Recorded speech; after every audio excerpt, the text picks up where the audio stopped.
Hello, viewers. It's Josie. Welcome back to Eclectic Movie Reviews. Happy New Year! It's January 1st, 2026, and today I'm going to be discussing some of my favorite, a couple of my favorite first-time watches from the first half of the 2025-2026 school calendar year, and then I'm going to give awards for them, kind of like the fall semester edition, if you know what I mean. First up, I want to talk about Blackbeard's Ghost from 1968, directed by Robert Stevenson. So, Steve Walker, played by Dean Jones, is employed as the Godolphin College track coach. On the night he arrives, he stays at Blackbeard's Inn, which is named after Blackbeard and operated by his, his female descendants, also known as the Daughters of the Buccaneers. The inn is struggling financially. A crime boss has the goal of turning Blackbeard's Inn into a casino. At Godolphin, Steve befriends a fellow professor named Joanne Baker, played by Suzanne Pleshette. He and the football coach attend a charity auction, and Steve wins a vintage bed warmer that was once the treasure of Aldetha Teach, who was the 10th wife of Edward Teach, aka Blackbeard. And hidden under the bed warmer is Aldetha's spellbook. He reads the incantation to bring to your eyes and ears one who is bound in limbo, and unintentionally summons the spirit of Blackbeard, played by Peter Ustinov, who was amazing in this movie. And Blackbeard tells Steve that his witch wife put him under a spell in which he is punished with being stuck in limbo state on Earth. The only way the curse can be broken is if he demonstrates an act of meaningful kindness. The two team up with Professor Baker, intending to save the Blackbeard Inn. This movie is a riotous blast for the family from start to finish. The goofy slapstick and situational comedy has a timeless quality. Peter Ustinov is excellent, as I said, and he carries the physical comedy and the emotional stakes. This should be talked about more in the pantheon of buddy comedies. Blackbeard's Ghost is available to watch on Disney+. It's a hidden gem. Definitely check it out. Next up, let's talk about Cousins from 1989, directed by Joel Schumacher. This is a romantic partner swap dramedy. It's a remake of the French movie Cousin Cuisine, which I have not seen, as it is very hard to find. Hopefully, it'll be made accessible again at some point. Maria, played by Isabella Rossellini, is a legal secretary married to Tom, played by William Peterson from Manhunter and To Live and Die in LA. He sells cars. Together they have a daughter. Larry, played by Ted Danson, is a dance teacher. He's married to a woman named Tish, played by Sean Young from Blade Runner and David Lynch's Dune. Together they have a son. Larry's uncle marries Maria's recently widowed mother, making them cousins by marriage. Maria's husband is a frequent cheater, and he and Larry's wife, Tish, begin a fling. And as a way to get even with their spouses, they stage a pretend affair. Then, sure enough, they start genuinely falling in love. On paper, given the circumstances, you would think this would sound supremely melodramatic, but it is really sweet and surprisingly classy. What makes it classy is not only the performances from the elegant Isabella Rossellini and just the legend Ted Danson. It shows how the best loving adult relationships are ones where the people really get their values straight and be at a good place within themselves to establish in order to have a strong foundation with another person. Isabella Rossellini and Ted Danson's characters have their own individual character journeys they have to go through. And as their relationship grows, the bonding isn't so much them saving each other from their troubled marriages, but rather appreciating each other for who they are and building a life from that. You can rent Cousins on Amazon for a couple of dollars. It's also on DVD. See if it's at your library. If not, as I always say, get an interloan. Um, um, ask and I watched it on Canopy, which is a free streaming service through your library. Ask one of your local librarians about it. It's a really great service. Next up is Don't Play Us Cheap, directed by Melvin Van Peebles.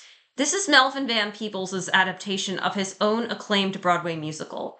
The narrative follows two troublesome demon goons from hell named Trinity and Brother Dave, played by Joe Keys and Avon Long. One Saturday night, they take human form intending to cause disruption at a Harlem house party. However, their scheme is foiled by the genuine kindness of the hosts. Trinity and Ernestine, played by Retta Hughes, one of the party guests, fall in love. The songs have surprisingly infectious beats. The music is a mix of blues and gospel. The characters are a joyous delight. One member who really stood out to me, besides Ernestine, was Miss Mabel, played by Esther Roll. You feel like you're in the room with everyday people having a wonderful time. There's a clever mix of musical, fantasy, social satire, and romance. An excerpt from Lisa B. Thompson's Criterion essay for this film.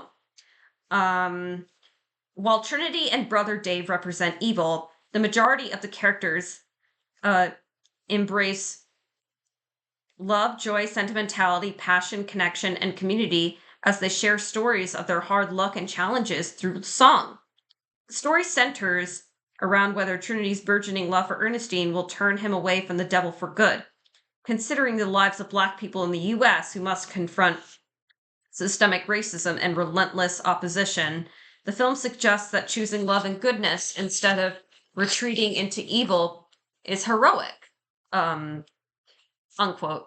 Thompson later explains how the characters of Mr. and Mrs. Johnson and their son Harold, Trinity's romantic rival, exemplify the idea that climbing the social ladder is detrimental to Black love and joy.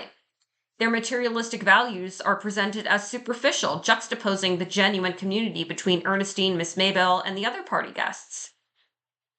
Essentially, selling out in the bourgeois way is selling one's soul to the devil, if you will. Trinity's conflict with Brother Dave and the Johnsons is reflective of the battle between good and evil within himself. This is a fantastically heartfelt movie that showcases Black joy without preaching ham-fisted messages to the choir. Stories about Black joy without reinforcing trauma are important because they illustrate how joy is important no matter the ethnicity or background. It's a reminder of how, we're all human and we're deserving of happiness. It's a real gem, this one. It's a real it's a crowd pleaser, and it's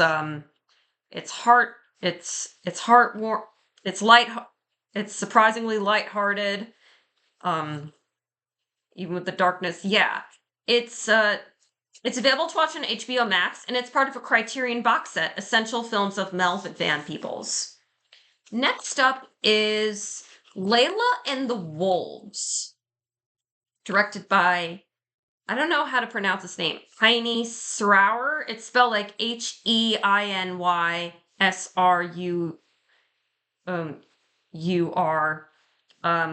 which is a Lebanese thing. It's a Lebanese film. This is a documentary fiction hybrid. The film opens in London. Our titular character Layla is getting ready for a photography exhibition in Palestine. Her partner Rafiq is with her, and Layla gives him a history lesson on the undervalued strength and resilience of Palestinian and Lebanese women. What's innovative about Haney Sarar's approach is the mixing of real-life war footage and dreamy fantastical sequences. The folklorish elements do not degrade the real-life history tackled. In fact, I think it only enhances the effectiveness of this film as a testament to the women of Palestine and Lebanon because it's in honor of their culture. More importantly, they help in better communicating an allegory of women's endurance. As of now, Layla and the Wolves is currently streaming on the Criterion channel, and there's a Vinegar Syndrome Blu-ray.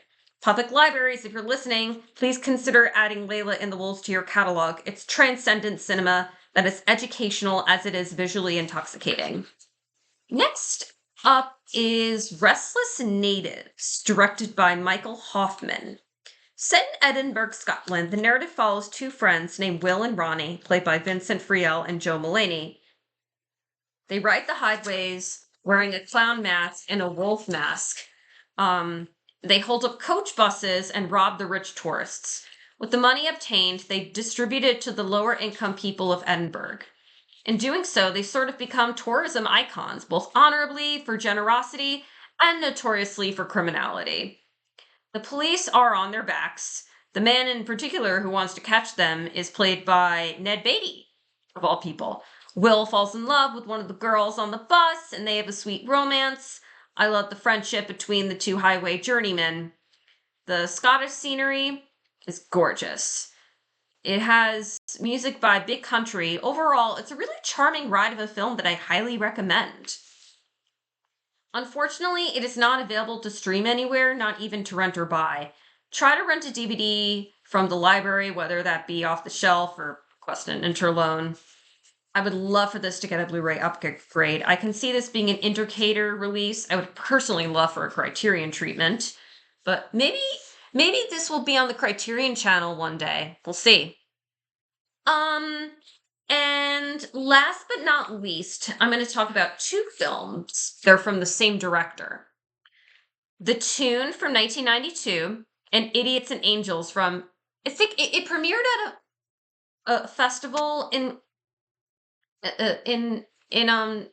2008, but it wasn't released in the US until 2011. So The Tune and Idiots and Angels, two films, both directed by Bill Plympton. Bill Plympton is a filmmaker of absurdist, hand-drawn, adult-oriented animation. The Tune follows a songwriter named Del. He has an overbearing boss named Mr. Mega. Del is in love with the workplace secretary Dee Dee. Del intends on writing the best song that he can do to maintain his employment and win the heart of Dee Dee. One day, while commuting to the workplace to deliver the song, Del is detoured into an odd town in some alternate dimension called Flooby Nooby. Through Flooby Nooby, Del encounters several strange characters. The mayor of Flooby Nooby sings swing tunes. There is a dog that imitates Elvis and a crazy bellhop. It is in this setting where our protagonist learns to craft songs from a heart-centered, stream of consciousness place rather than fear. It's whimsically inventive and inspiring in that regard. Yeah. The Tune is available to watch on Tubi. And I believe, if I'm not mistaken, it's a Deaf Crocodile release. Anyway, moving on to Idiots and Angels. Now, this is a darker and slightly less vibrant film from a color standpoint, but that is by design. No pun intended. Actually, due to the subject matter. Nevertheless, it is still beautiful to look at in its own right. Idiots and Angels follows an uncongenial, misogynistic scoundrel of a man who has a complex change of heart when angel wings grow from his back. He starts performing good deeds. Initially, there is reluctance. He plucks the wings right off, but they grow back. He sees a surgeon to remove them, but the surgeon wants to steal the wings for himself and earn fame and fortune for such a scientific discovery. His love interest is a beautiful blonde barmaid in an abusive marriage to the bar owner, who also sees an opportunity for personal gain with the angel's wings. Prior to growing the wings, our protagonist makes, frankly, some gross moves on the barmaid. Although their relationship certainly starts off as appalling in that regard, it actually turns into something surprisingly sweet and tenderly genuine. The misanthrope turned angel starts to embrace his wings and new form transformation. Him battling the others for the wings could be looked at as an outward manifestation of the battle of good and evil within himself. His redemption arc is one that is disarmingly tender. This is a hauntingly thought-provoking examination of morality and human intention. It's a story that shows how those who have made mistakes in the past can have second chances and become better individuals. So that's it for this video. Well, actually, no. I'm going to read out my awards. For sound, I'm giving it to Idiots and Angels.